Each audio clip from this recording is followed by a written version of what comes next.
Right, I now want to ask a few questions of the panel. The first is, who should hear your advice?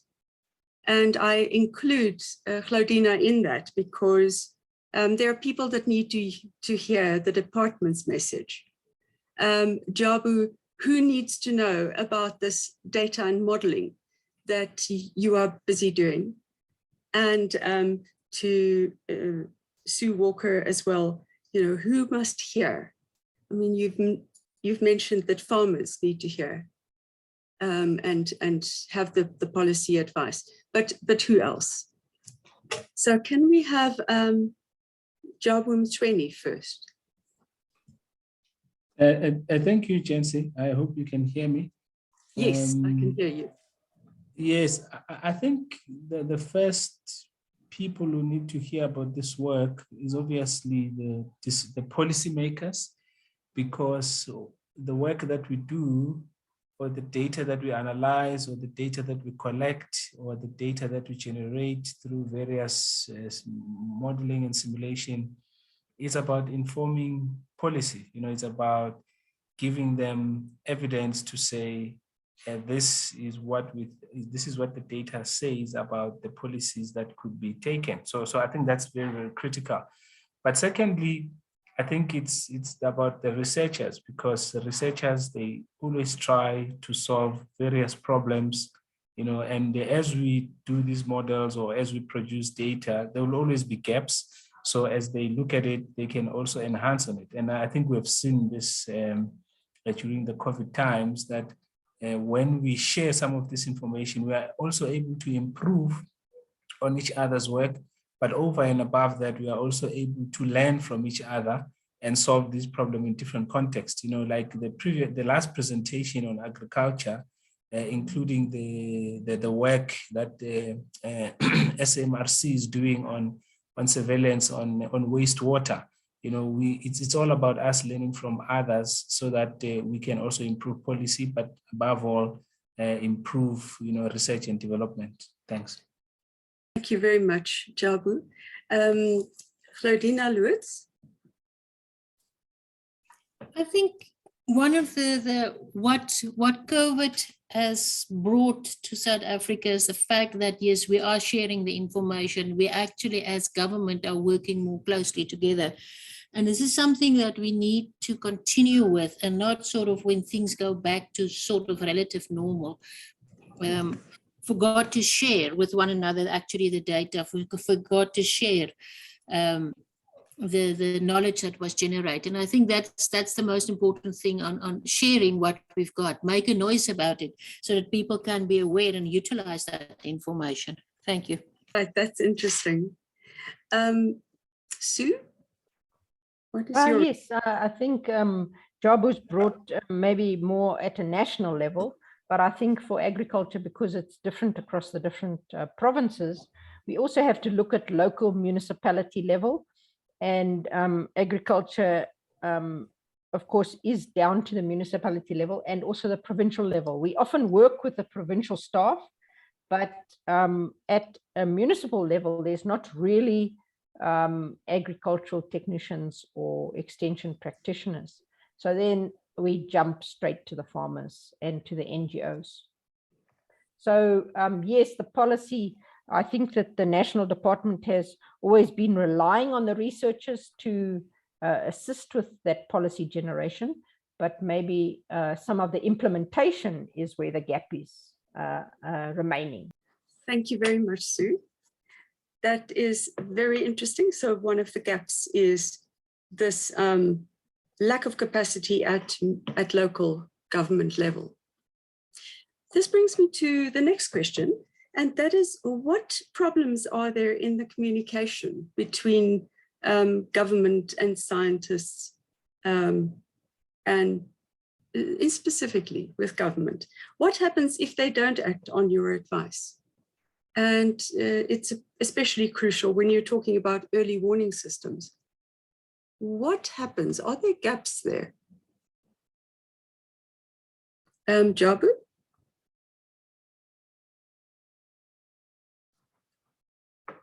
Yes, Jancy, it's a very difficult question, but I will try and answer. I think there's always, I wouldn't want to call it a dilemma, but there's always this confusion sometimes between science and politics. You know, we deal sometimes with raw data, data that we have either collected through research and various means, and then we give our advice based on that.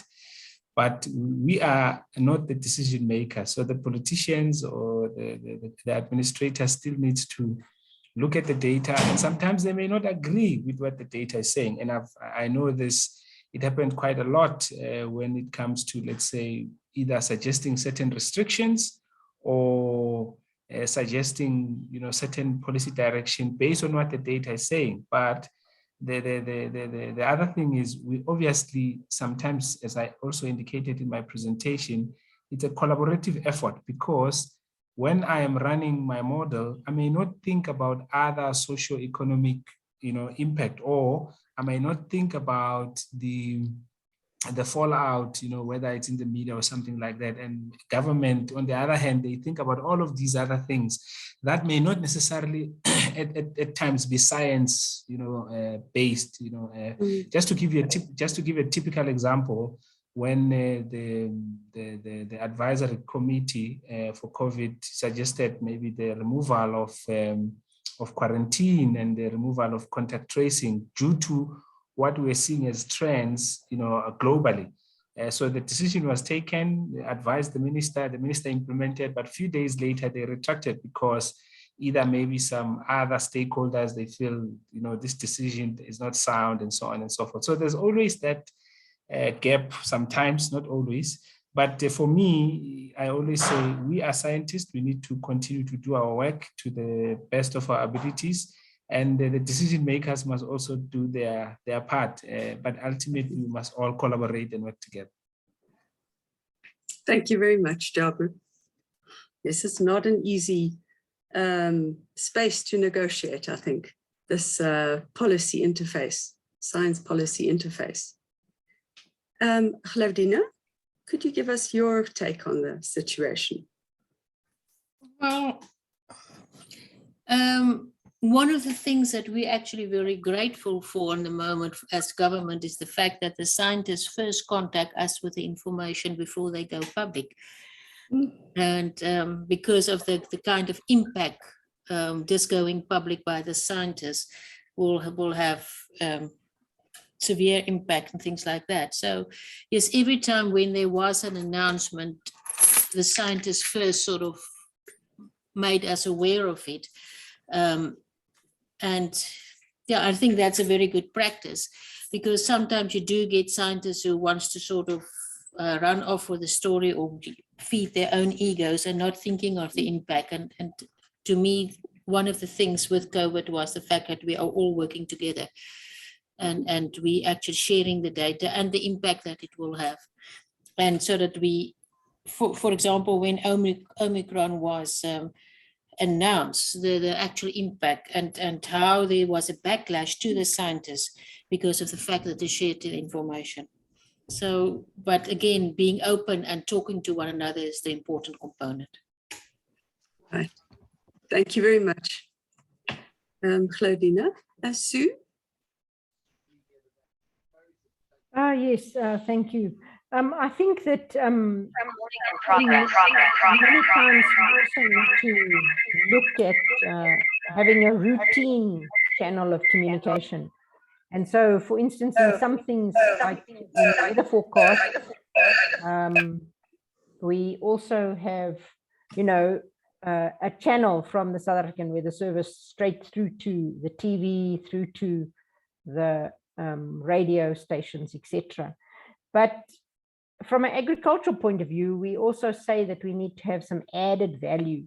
So we can't only say that there's going to be a high temperature today or a heavy rainfall, but we need to help the farmers and the farm managers to understand what are those particular effects in their area and what are the interventions that they could do to prevent that hazard becoming a huge disaster or a risk. And so it's really to be able to have some added value and bring those interventions and opportunities to them. So I think in the climate side, they do have a routine channel, but also we know that to actually issue a severe warning is only allowed to be done by the minister, and this holds in most countries around the world. So this stops panic and those kind of things when somebody is doing strange warnings that have not gone through the minister. Thank you. Thank you very much, Sue. Okay, my next question is, and I kind of hesitate to ask this, but what do you think are the lessons, the takeaways that other countries and perhaps just scientists in general can take from South Africa's experience? I can talk from agricultural point of view. I think in some ways, some countries like Kenya and Ethiopia maybe are better advanced sometimes than us, but we have had seasonal forecasts for a very long time, maybe 30 years. And so we have had a focus on some of the water opportunities. So if we say there's a La Nina or El Nino, what can we do? And even though those things are all carefully modeled, many times the decision makers don't want to listen. So if you think about the flooding below the Vol Dam at the moment, then if they had listened to the fact that there would be severe heavy rainfall and heavy rainfall events in the foothills of the mountains, then maybe they would have let out more water from the Vol Dam.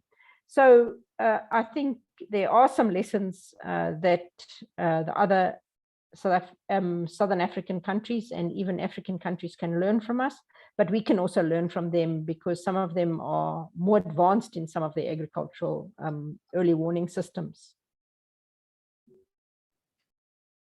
That's very interesting.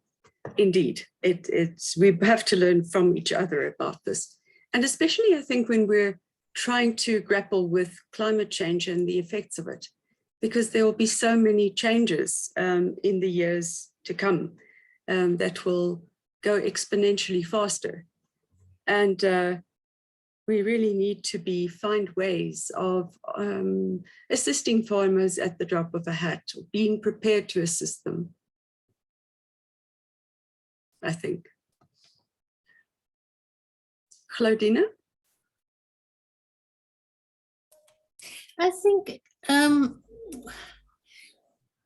what is very important is that to a large extent, the rest of the world need to take note of the good science in Africa and not sort of brush it aside and wait for things to first be confirmed in Europe or in America before they actually believe it, but also believe in the fact that, yes, Africa also do have good scientists, and be more open to share actually the information generated by the scientists in Africa. And to me, that is, if we start working together between Europe and Africa and so on, we will build a stronger system across the world as such. Thank you. Indeed. Jabu?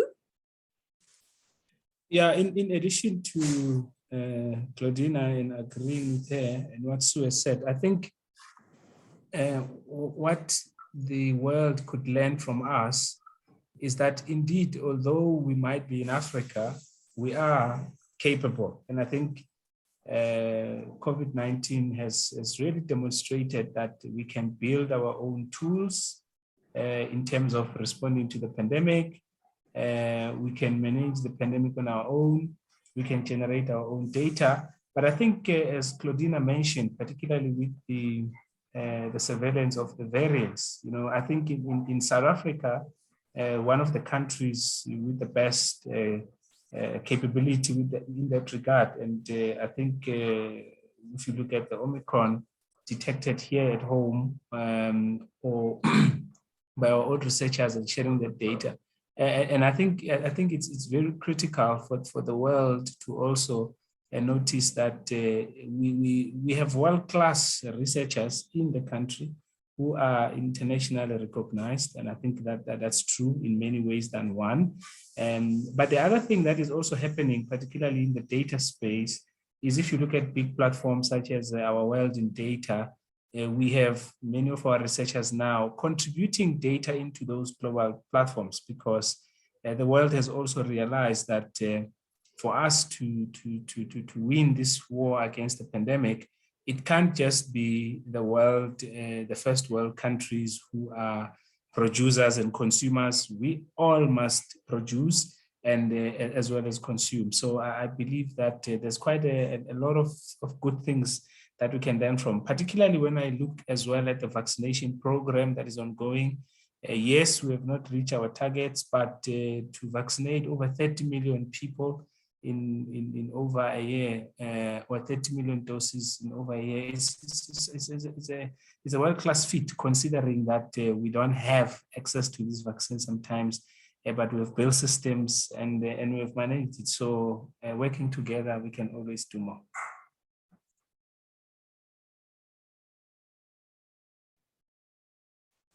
Your responses are very inspiring, I must say. Thank you. My next question is, what about the role of the public? So politicians tend to listen to the most vocal public, and those aren't usually the ones that listen to researchers. How does that work, that triangle between government and the public and scientists? Who would like to take that on? Yancy, it is within the COVID, it is actually very, very interesting. You do have the University of Google and Facebook versus the actual scientists. And this is sort of created a whole world out there of misinformation and tweaking the information to fit people. And with the end result is when we could have had faster reactions to certain things, we first have to fight off the misinformation before you can actually then carry on with providing the right services.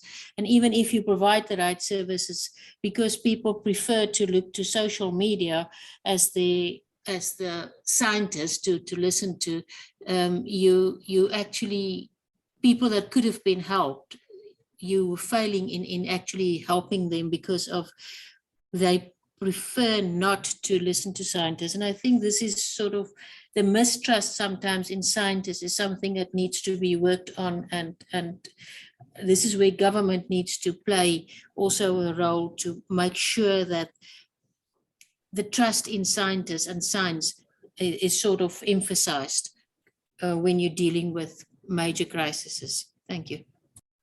Right. Thank you. Sue or Jabu, would you like to respond?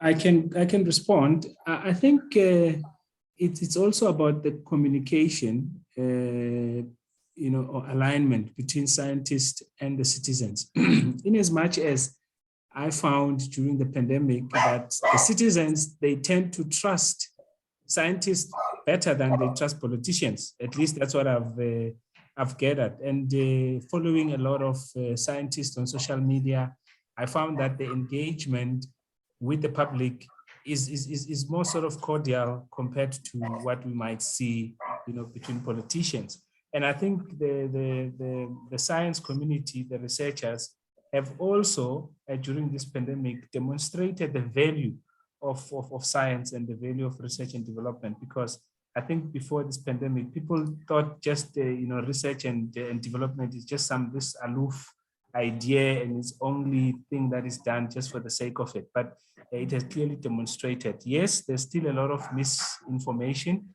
particularly promoted by the public. But I think the scientific community is doing very well. Of course, there is still that maybe communication of different messages by the scientists themselves, where one scientist will say this and the other will say that. Maybe that is good for promoting dialogue, but sometimes when evidence points into a particular direction, we as scientists, we also need to communicate the same message, because if we communicate different messages, the community then loses trust on us, just like they do on politicians. Mm. Yes, it's certainly been a very tricky environment in which to work, and especially with the advice that had to change however, the circumstances changed and new discoveries about the pandemic changed. There had to be new communication. So it's very difficult, but I'm very interested that you say that there's more trust, or there might be more trust in scientists than in the government. I find it really tragic that government having communicated actually, I think, quite clearly and timeously that people wouldn't trust it because they didn't have faith in the government.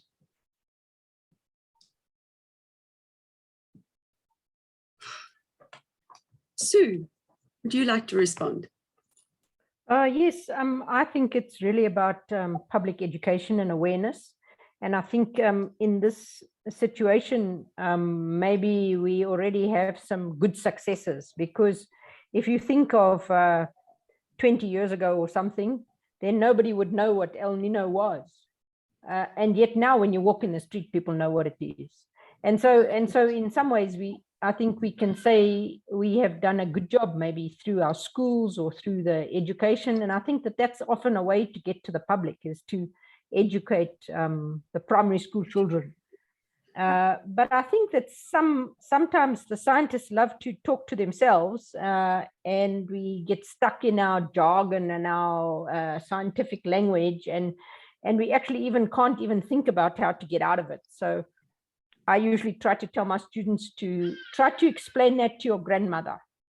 And maybe then when you're sitting in the dirt outside, you can explain to your grandmother how and why it's like this. But I think that some part that's missing is about the critical thinking, because I think that even around the pandemic and especially around climate, because we don't have a way to teach the young people in primary school about critical thinking and how to decide.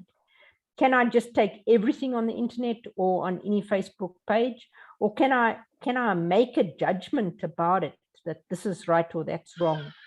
And yes, it's from my own perspective, but at least I can train myself to know that this information that has a www.whatever.org is likely to be coming from a scientific or an authoritative person. And so I think that critical thinking is something we have to cultivate. Right, thank you very much. That seems to be the way to go, indeed. The how and when and who, that is another question. But I do think that if the larger, broader public can learn some of these lessons, that it will include children speaking to the adults around them, and it will include adults speaking to the children around them. And maybe there's some hope in that situation. I don't know how we control social media, though. That seems to be a lost cause. There are some questions in the chat. I see one about how and what can we use for a new multidisciplinary evidence-based science policy. And I just have one suggestion, and that is around alternative crops, because as we think about many of our crops, they are not indigenous to Africa. We know that the maize comes from Mexico, and the wheat, of course, is really a temperate crop. And yet this forms our staple diet. So maybe there is a place where the evidence about the indigenous or indigenized crops that are from Africa could be able to be built into some of the science policy, because there are a number of papers about the different legumes, for instance, Bambara groundnut that comes from the Bambara tribe, or some of the African potato, or some of those. And there's a lot of evidence about where and how they can grow and how we can feed the people using these alternative crops. So that's somewhere where I think evidence-based science can feed into the policy. Thank you. Indeed, that is has to be a campaign. In fact, and this would be part of adapting to climate change, wouldn't it? Someone in the chat is asking, greetings, will the recording and presentations be shared with participants for further engagements with the panelists? Yes, certainly. Go to the website here behind me, nstf.org.za, and on that website, you will find this event on scientists and policy, and there you will find the all the details, so recordings, presentations, media release, which will be done in probably 2 weeks' time at the most. And you can certainly interact on our social media as well. So we're on Facebook, Twitter, Instagram, all those things. Can I ask the panel then to give your last word of summary and advice in closing?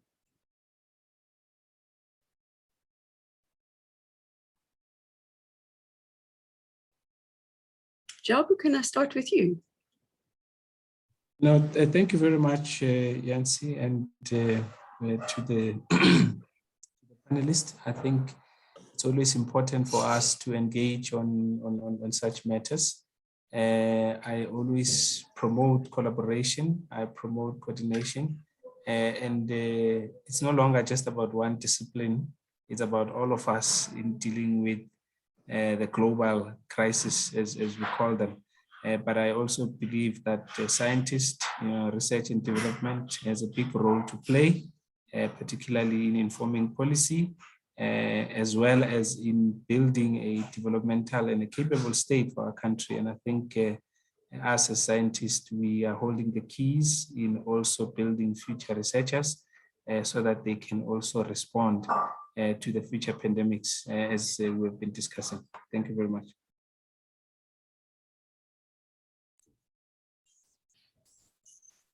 Yancy, from my side, I say thank you for the opportunity. I think it is, as I mentioned, the lessons learned from COVID. We need to carry on with them and work together on finding these solutions. Share the information with the public, share it with the politicians and the governments, and make sure that the best solutions is available. Thank you.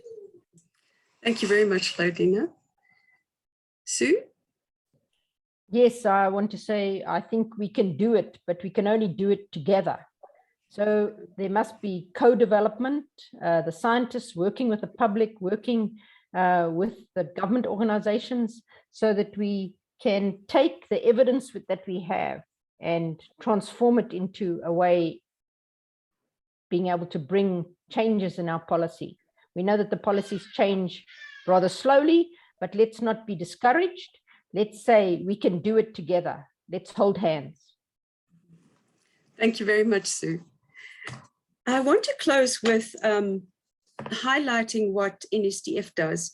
I have given you an overview of it, and maybe it's clear, but I just want to emphasize that we provide platforms for important discussions, such as these. We have discussion forums that carry on over 2 days. They can have more than 12 speakers. And so a lot of issues are actually discussed, research is shared, and the implications are thrashed out. Government officials then also have the opportunity to interact with the scientists in such a public platform. Then all outcomes are placed on the NSTF website and publicized through our e-newsletter, which goes to a contact base of more than 13,000 contacts. and we publicize it on social media as well. And a media release is always produced, which summarizes the key issues and questions. So in this session as well, we have someone who has been taking notes and will summarize the key issues and questions. Such documents are sent to government and government agencies, and through the publicity, there's also the possibility for all stakeholders to take note, including government and government agencies. So I think someone once called us a glue organization. We're the kind of organization that provides the glue for people to come together and to bring their perspectives together and having a foundation for those collaborations with which the speakers referred to that are essential in terms of making progress, and especially if you're talking about policy advice or getting people to change their behavior or getting government to listen. The government also commissions us sometimes to do specific stakeholder consultations. And that is because the NSTF represents so much of the science landscape. So that is just my conclusion to talk of, to the title of this discussion forum about the role of a civil society organization. I think we are very fortunate in South Africa to have science stakeholders that are so willing to share their knowledge and to take hands and have joint research projects and joint social initiatives as well. So we're quite early. I just want to ask if there are any further comments from the audience or the speakers. And if not, it remains for me to thank the speakers most gratefully for their excellent input this afternoon and for the excellent discussion and consideration of the questions to the panel. So have a lovely evening, everybody. Thank you for attending. And we hope to see you somewhere in this online conference or these side events to the EU-AU Summit.